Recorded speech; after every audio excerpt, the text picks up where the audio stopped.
Hello guys, स्वागत है आप सभी का हमारे चैनल पे।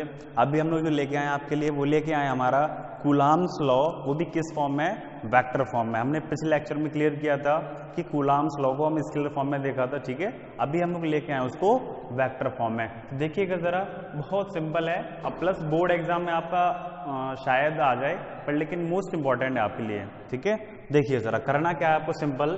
सबसे पहले consider 2 point charges, consider 2 point charges, क्योंकि आप जानते हैं कूलाम्स लॉ किसके लिए होता है, पॉइंट चार्जेस के लिए, ठीक है। 2 पॉइंट चार्जेस हैं हमारे लिए, कौन कौन से, Q1 एंड Q2। कैसे लिए हैं देखिए जरा, this is Q1 and this is Q2, clear है। ये हमारा ओरिजिन है, this is x axis, this is y axis and this is z axis, ठीक है। तो Q1 से, यानी कि हमारा जो ओरिजिन है, ओरिजिन O से जो Q1 की डिस्टेंस है, दैट इज वेक्टर R1, उसकी पोजीशन वेक्टर है हमारा। थोड़ा सीधा कर लेते हैं इसको हम, ये हो गया, ठीक है। सेकंड जो पॉइंट चार्ज है हमारा, दैट इज Q2, तो इनकी डिस्टेंस क्या होगी, R2, ठीक है। अब क्या करना है, सिंपल, इन दोनों चार्जेस को जो लाइन ज्वाइन करेगी, भाई जाहिर सी बात है इन दोनों चार्जेस को भी कोई ना कोई एक लाइन ज्वाइन करेगी। वो हमारी लाइन कौन सी होगी, AB। चलते हैं अपने टॉपिक पे अब हम लोग। अब करना क्या है, simple, consider 2 point charges Q1 and Q2, clear है, विद दियर पोजीशन वेक्टर, उनकी पोजीशन वेक्टर्स को बता रहे हैं। पोजीशन वेक्टर कौन कौन से हैं, vector R1 and vector R2, clear है यहां तक। अब क्या करना है आपको, एक सिंपल सा, क्या कि मान लीजिए भाई दोनों चार्जेस हैं, दोनों चार्जेस कैसे हैं, पॉजिटिव हैं, तो क्या करेंगे, एक दूसरे को अलग अलग हटाएंगे, रिपल्सन होगा। तो सिंपली कि जब Q1 से हमारा फोर्स Q2 की तरफ जाएगा, जब हमारा फोर्स Q1 से Q2 की तरफ जाएगा, तो एक हम एरो ऐसे लगा लेते हैं, क्लियर है। लेकिन जब हमारा फोर्स Q2 से Q1 की तरफ जाएगा, तो वो हम लोग लिखेंगे। अभी देखिए जरा, सबसे पहले force acting on Q1 due to Q2, force लग रहा है कहाँ पे, 1 पे 2 की तरफ से, तो force on 1 due to 2, vector quantity है, वेक्टर लगा दिया, बराबर 1/4 pi epsilon nought, according to Coulomb's law. Force दोनों के बीच में ऐसे हम निकालते हैं, चार्जेस Q1 Q2 अपॉन दोनों के बीच में डिस्टेंस है, हमें नहीं पता कितनी है, लेकिन हम तो निकालते हैं। अभी फोर्स लग रहा है 1 से 2 की तरफ, फोर्स लग रहा है 1 पर 2 की तरफ से, force acting on Q1 due to Q2। देखिए जरा, तो क्या हो जाएगा हमारा पोजीशन वेक्टर, Q2 फोर्स लगा रहा है Q1 पे, यानी कि वेक्टर R21, वेक्टर R21, तो यहां हम लिख लेंगे वेक्टर R21 का होल स्क्वायर। अब सीधी सी बात है, फोर्स हमारी वेक्टर क्वांटिटी होती है, तो उसकी कोई ना कोई पोजीशन होगी, पोजीशन वेक्टर हम ले लेंगे, मीन्स यूनिट वेक्टर हम ले लेंगे।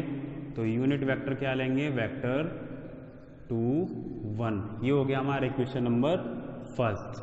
अब क्या करना है, next, force acting on Q2 due to Q1। अब Q1 की वजह से फोर्स लगेगा Q2 पे, Q1 की वजह से फोर्स लगेगा Q2 पे, तो सिंपली हमारा क्या होगा, वेक्टर R12, वेक्टर R12। तो हम लिखेंगे यहाँ फोर्स लग रहा है 2 पे, 1 की वजह से, वेक्टर क्वांटिटी लगा दो, तो 1/4 pi epsilon not Q1 Q2 upon distance कितनी है Q1 की तरफ से Q2 लग रहा है, कितनी है, वेक्टर R12, और इसका यूनिट वेक्टर हम लगा देंगे इक्वेशन नंबर सेकंड। अब आप लोग देख रहे होंगे यहाँ पे सिंपल कि एक यूनिट वेक्टर को सॉल्व करने के लिए क्या करना पड़ता है, हमें एक फॉर्मूला होता है यूनिट वेक्टर को सॉल्व करने के लिए। देखिए जरा क्या फॉर्मूला होता है। मान लीजिए हमारा वेक्टर है यूनिट वेक्टर r21 बराबर simple vector r21 upon magnitude of that vector. ये हमारा किसी भी यूनिट वेक्टर को सॉल्व करने का फॉर्मूला होता है। ठीक है, अब क्या करना है आगे, सिंपल दोनों ही हमारे फोर्स आपके सामने हैं। सिंपल एक काम करना है बस, क्या इन दोनों की वैल्यूज को आप रख दीजिए। तो वेक्टर r21 को आप क्या लिख सकते हैं, यूनिट वेक्टर को सॉल्व करिए। यूनिट वेक्टर r21 बराबर vector r2 minus vector r1 upon magnitude.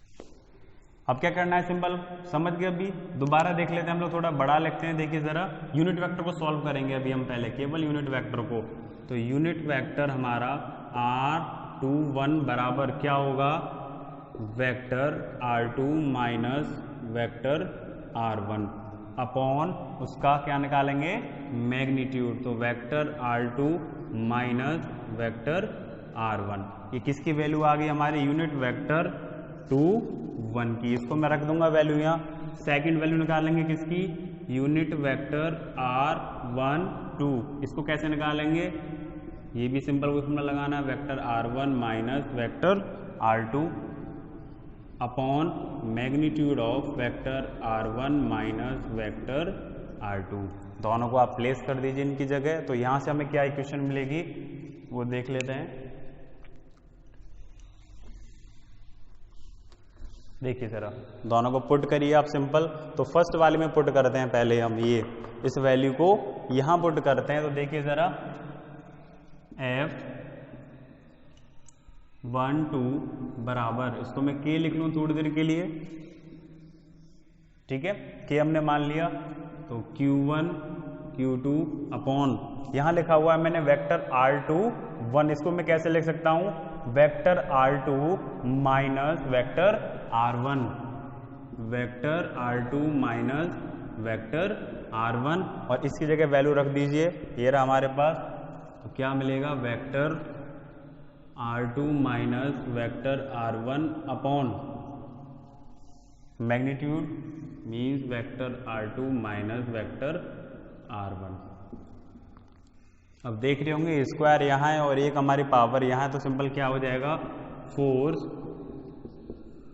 k q1 q2 upon vector r2 minus vector r1 का होल क्यूब, और ऊपर क्या आ जाएगा हमारा, vector r2 minus vector r1। इसी की तरह हम लोग क्या निकाल लेंगे, फोर्स 2 1, ठीक है। तो यहां पे सिंपली हमको एक चीज मिली, क्या चीज मिली, कि जो हमारे यूनिट वेक्टर हैं वेक्टर r12 और यूनिट वेक्टर r21 दोनों ही इक्वल हैं। इक्वल के साथ साथ क्या है, इन अपोजिट डायरेक्शन,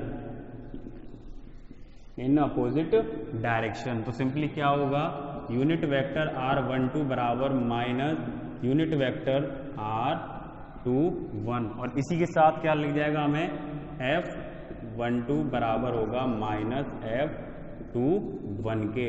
यहां से हमें एक बात पता चलेगी, क्या बात पता चलेगी, कि जो हमारा कूलाम्स लॉ है, ये कूलाम्स लॉ वेक्टर फॉर्म में किसको फॉलो करेगा, इट फॉलोज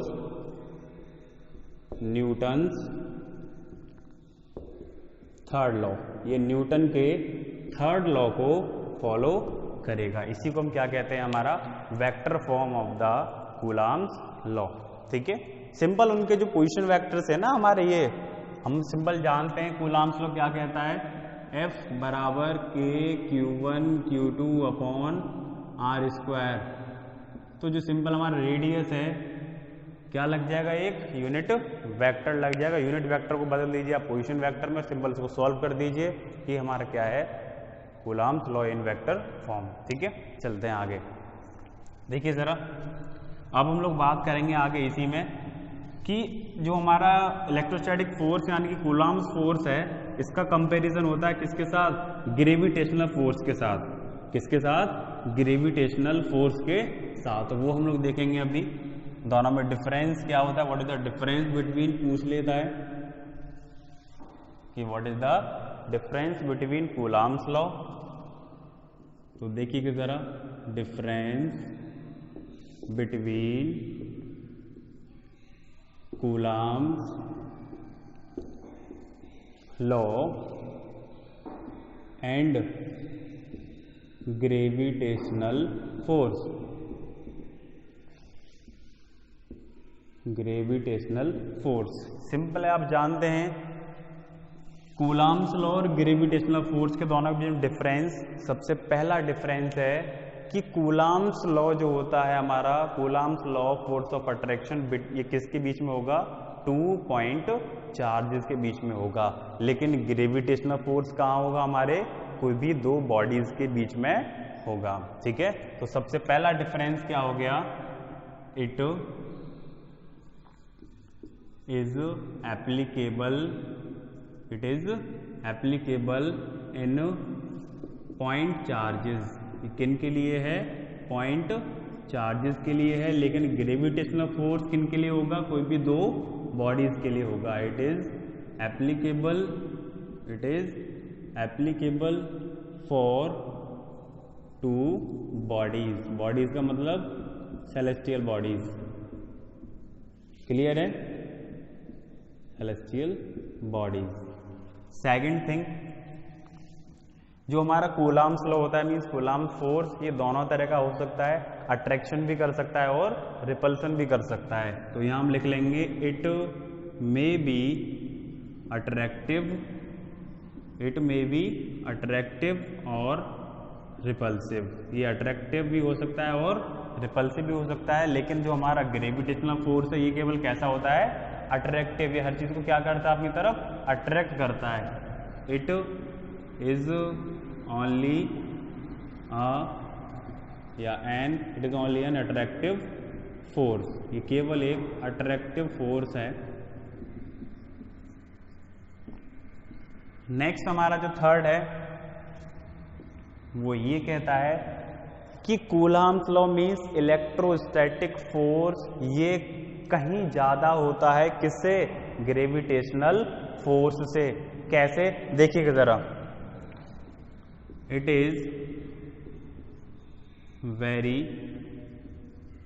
पावरफुल देन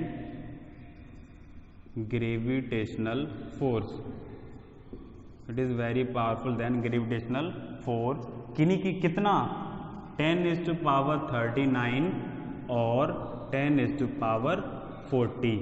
दोनों में से आप कोई भी एक वैल्यू रख दीजिए। दोनों ही वैल्यू हमारी सही हैं, फिक्स हैं, एकदम करेक्ट हैं। लेकिन किसी किसी बुक में आपको मिलेगा 10⁻39 और किसी में मिलेगा आपको 10⁻40। क्लियर है? ये हो गया हमारा कंपैरिजन किन किन के बीच में? Coulomb's law means Coulomb's force means electrostatic force भी हम इसको कहते हैं, और ग्रेविटेशनल फोर्स के बीच में। अब हम चलते हैं आगे। नेक्स्ट देखिए जरा, अब बात आती है हमारी डाइलेक्ट्रिक कांस्टेंट। मींस मैंने जो अभी आपके सामने के माना था, वो के की वैल्यू कितनी होती है, उनकी वैल्यूज को निकालना। कैसे निकालते हैं? देखिए जरा, एक चीज आपको याद रखनी पड़ेगी, इसको हम क्या कहते हैं? एप्सिलॉन। एप्सिलॉन के साथ साथ ये क्या है? परमिटिविटी। क्या है? परमिटिविटी। सिंपल है, परमिटिविटी क्या होती है? It is the ability. ये क्या है? एबिलिटी है किसी भी सब्सटेंस की क्या करने की? To store electric charge in electric field. वो मैं लिख लेता हूं, इट इज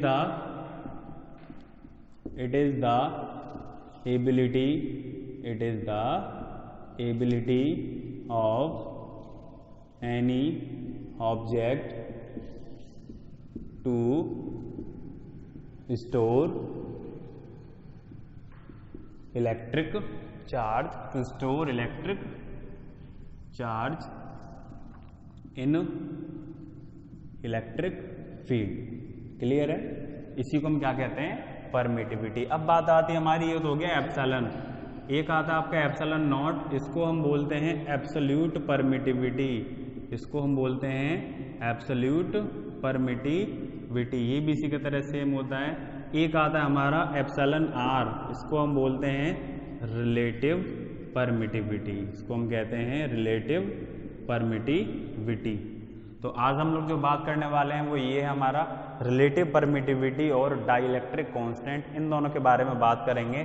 देखिएगा ज़रा, relative permittivity and dielectric constant means dielectric constant क्या होता है के, और रिलेटिव परमिटिविटी क्या होता है एप्सिलॉन आर। देखिएगा ज़रा क्या होता है, पहले हम देखेंगे relative permittivity epsilon r. Epsilon r बराबर होता है फोर्स ऑफ अट्रैक्शन या रिपल्सन, फोर्स ऑफ अट्रैक्शन या repulsion between two charges, between two charges in vacuum और एयर, इन वैक्यूम और एयर अपॉन फोर्स ऑफ, ये भी अट्रैक्शन होगा या रिपल्सन होगा। जैसे मैंने बताया आपको कि हमारा इलेक्ट्रोस्टैटिक फोर्स कैसा होता है, अट्रैक्टिव भी होता है और रिपल्सिव भी होता है। Repulsion between two charges in any medium, किसी भी मीडियम में, जिसको हम लोग शॉर्ट में लिख लेते हैं एप्सिलॉन आर बराबर फोर्स इन वैक्यूम और air upon force in any medium. ये हमारा किसकी वैल्यू आ गई, question number first, relative permittivity. अब हम लोग निकालेंगे डाइलेक्ट्रिक कांस्टेंट की वैल्यू। डाइलेक्ट्रिक कांस्टेंट, इसको हम लोग कैसे निकालेंगे, ये भी के बराबर, इसकी भी आपको डिफाइन कर देता हूं मैं। के बराबर क्या होता है, ये भी रेशियो होता है किस किस का, फोर्स ऑफ अट्रैक्शन या repulsion between two point charges in vacuum और एयर। तो शॉर्ट में लिख लेता हूं मैं एफ अपॉन एफ एम। तो आप देख रहे होंगे दोनों की वैल्यू क्या है, सेम है। तो from equation first and second epsilon r is equal to K. तो यहां मैं लिख लेता हूं from equation first and second epsilon r is equal to dielectric constant. यहां से हमें एक रिलेशन मिल गया कि रिलेटिव परमिटिविटी को भी हम क्या कह सकते हैं, डाइलेक्ट्रिक कांस्टेंट हम कह सकते हैं। यहाँ पे आप दो वैल्यूज याद रखनी है। क्या वैल्यू याद रखनी है, पहली वैल्यू तो आपको ये याद रखनी है कि एप्सिलॉन नॉट की जो वैल्यू होती है वो होती है 8.85 इंटू 10⁻⁻12 कूलम स्क्वायर पर न्यूटन मीटर स्क्वायर। ये आपकी किसकी वैल्यू है, एप्सिलॉन नॉट की। बात करते हैं के की। के की वैल्यू हम निकाल सकते हैं। के की वैल्यू क्या होती है, 9 इंटू 10⁻9 न्यूटन। ये हमारा इतना फोर्स हो गया, ठीक है, इतना न्यूटन हो गया। नेक्स्ट हम लोग इसके बाद आपके सामने बात करने वाले हैं distribution of charge. Distribution of charge देखिएगा जरा, very very important plus simple भी है। देखिए जरा,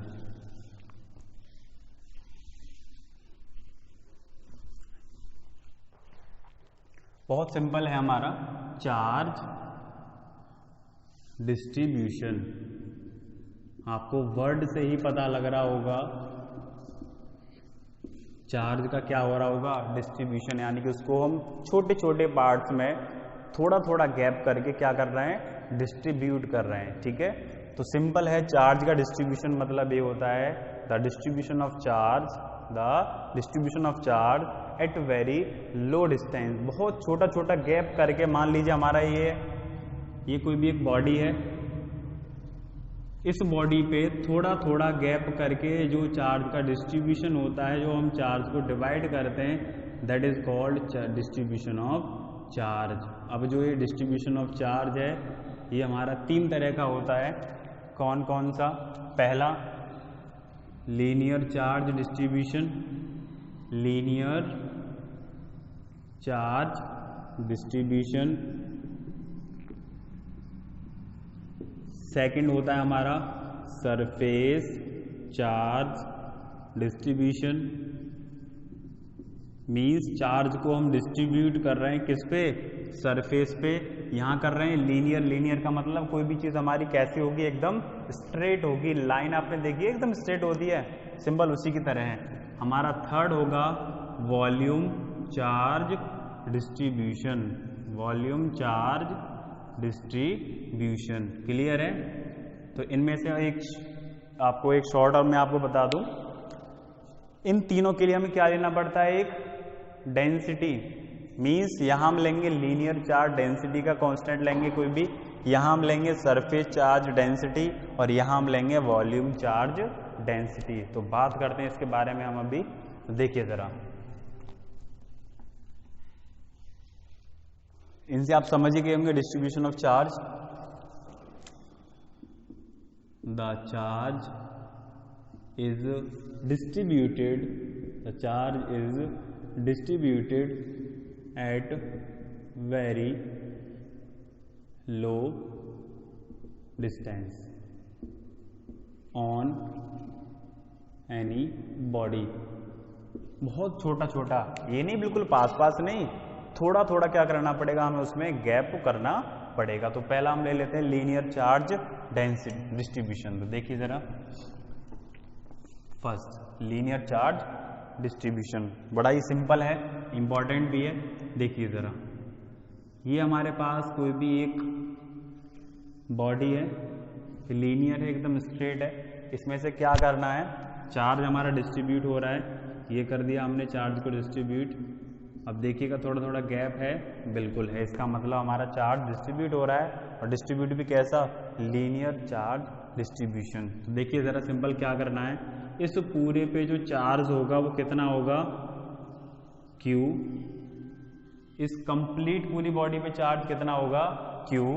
अगर मान लो मैं थोड़ा सा एक पोर्शन यहाँ से ले लेता हूँ, थोड़ा सा एक पोर्शन यहाँ से कट कर लेता हूँ, वो छोटा सा, तो सिंपली इस पे जो चार्ज होगा वो कितना होगा, हमें नहीं पता, मीन्स dq होगा। क्या होगा, dq। अब कोई भी एक पॉइंट चार्ज हम ले लेते हैं, मीन्स q नॉट। यहाँ से इसकी जो डिस्टेंस है वो है कितनी, वेक्टर r। क्लियर है? तो चलते हैं आगे। देखिए ज़रा, सबसे पहले let a body which have linear structure. Linear मतलब स्ट्रेट है, उस पर क्या करना है, then we cut a small element, एक कोई भी छोटा सा एक एलिमेंट हमको कट करना है, उस पर जो चार्ज होगा वो होगा dq, कंप्लीट बॉडी पे चार्ज होगा q। इस पूरे की जो लेंथ है वो कितनी है, l। पूरे की जो लेंथ है वो है l। इस छोटे से की लेंथ क्या हो जाएगी, dl। कितनी हो जाएगी, dl। तो मैंने अभी हम बताया, लेट अ चार्ज डेंसिटी। यहाँ पे हम लोग एक चार्ज डेंसिटी मानेंगे, वो भी कैसी, लीनियर, मीन्स लैम्डा। इसको आप जानते ही हैं क्या है हमारा, लैम्डा। अब डेंसिटी, डेंसिटी का फॉर्मूला क्या होता है, देखिए डेंसिटी, डेंसिटी का फॉर्मूला क्या होता है, मास पर यूनिट वॉल्यूम, मास पर यूनिट वॉल्यूम। किस पे, इस छोटे से बॉडी पे लेना है। अभी हम पहले किस पे लेना है, छोटे से बॉडी पे। तो लैम्डा बराबर क्या हो जाएगा, मास पर यूनिट वॉल्यूम। मास कितना है इस पे, चार्ज कितना है, dq, अपॉन इसका वॉल्यूम, वॉल्यूम का मतलब इसकी लेंथ कितनी है, dl। कितनी है, dl। Equation number first. यहां से हम लोग किसकी वैल्यू निकाल सकते हैं, dq की। तो सिंपल होगा, dq बराबर क्या हो जाएगा, लैम्डा dl। क्लियर है? ये हमारी इक्वेशन यहाँ फॉर्म हो गई। अब क्या करना है आपको आगे, सिंपल देखिए जरा,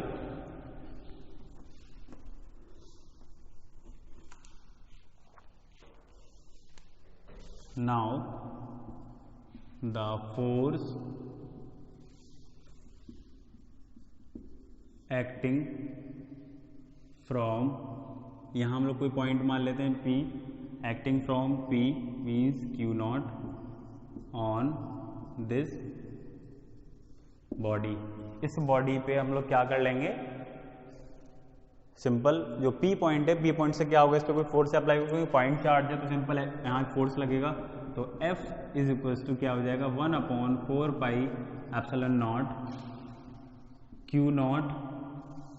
Q नॉट से कहाँ लग रहा है DQ पे, Q not DQ upon distance कितनी है R, तो R का स्क्वायर और पीछे हमारा एक यूनिट वेक्टर लग जाएगा क्या, vector R, unit vector. Clear है। अब क्या करना है आपको, सिंपल यहाँ DQ की वैल्यू आपके पास है, कहाँ है, ये रही हमारे पास। इस DQ की वैल्यू को हम लोग वहाँ रख देंगे, तो यहाँ हम लिख देंगे पुटिंग द वैल्यू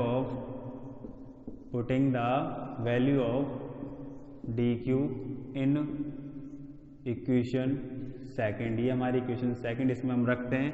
तो F बराबर क्या मिलेगा 1/4 pi epsilon not Q not, DQ की वर्ग कितना है lambda DL upon R square, और ये हमारा यूनिट वेक्टर। अब एक चीज़ आप मेरी सुन लीजिए, यहाँ पे सभी, यहाँ पे दो चीज़ें हैं, हम लोग मैथ्स में भी करते हैं, एक होता है हमारा डिफरेंशिएशन और एक होता है इंटीग्रेशन। अभी तक हम बात कर रहे थे केवल छोटे एलिमेंट पे, जब हम उस पूरे छोटे एलिमेंट से पूरी बॉडी पे जब हम जाएंगे तो हमको क्या करना पड़ेगा, इंटीग्रेशन। एक शॉर्ट ट्रिक मैं आपको बता दूं, जब भी हमें किसी भी बात का बतंगड़ बनाना होता है तो हम क्या करेंगे, इंटीग्रेशन। मीन्स कोई भी छोटा टर्म हमें क्या करना है, एक्सपेंड करना है, तो सिंपल क्या करना होगा, इंटीग्रेशन। लेकिन जब कोई बड़ा पार्ट हमारे पास है और बड़े पार्ट को छोटे छोटे टुकड़ों में तोड़ना है तब क्या करेंगे, डिफरेंशिएशन। क्लियर है।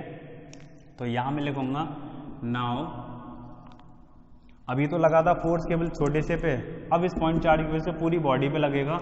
Now on taking integration, integration लेने पे क्या होगा, यहां पे हमारा DF हो जाएगा इंटीग्रेशन, वैल्यू रख दीजिए 1/4 pi epsilon not Q not lambda DL upon R square and unit vector R। एक चीज़ यहाँ पे होती है हमारी कि जब हम किसी भी चीज़ का इंटीग्रेशन करते हैं तो जो कांस्टेंट टर्म हमारी जो होती है उनका इंटीग्रेशन नहीं होता है। तो आपको क्या करना क्या है, जो भी कांस्टेंट हमारी टर्म है उनको बाहर निकाल लीजिए। तो निकालेंगे हम कितना, Q not upon 4 pi epsilon not, और अंदर क्या बच जाएगा हमारे पास, केवल lambda upon R square unit vector DL। ये आ गया हमारा फोर्स उस पॉइंट चार्ज पे, मीन्स पॉइंट चार्ज की वजह से all over the body. Clear है। ये आ गया हमारा केवल लीनियर चार्ज डेंसिटी। अब हम लोग बात करेंगे सेकंड कौन सा, सरफेस चार्ज डिस्ट्रीब्यूशन, और तीसरा हम बात करेंगे वॉल्यूम चार्ज डिस्ट्रीब्यूशन। उसके लिए आप पहले ट्राई करके देखना, सेम इसी की तरह होगा, ठीक है। देन हम लोग उसको नेक्स्ट वीडियो में लेके आएंगे आपके लिए। आज के लिए बस इतना ही। Okay, thank you.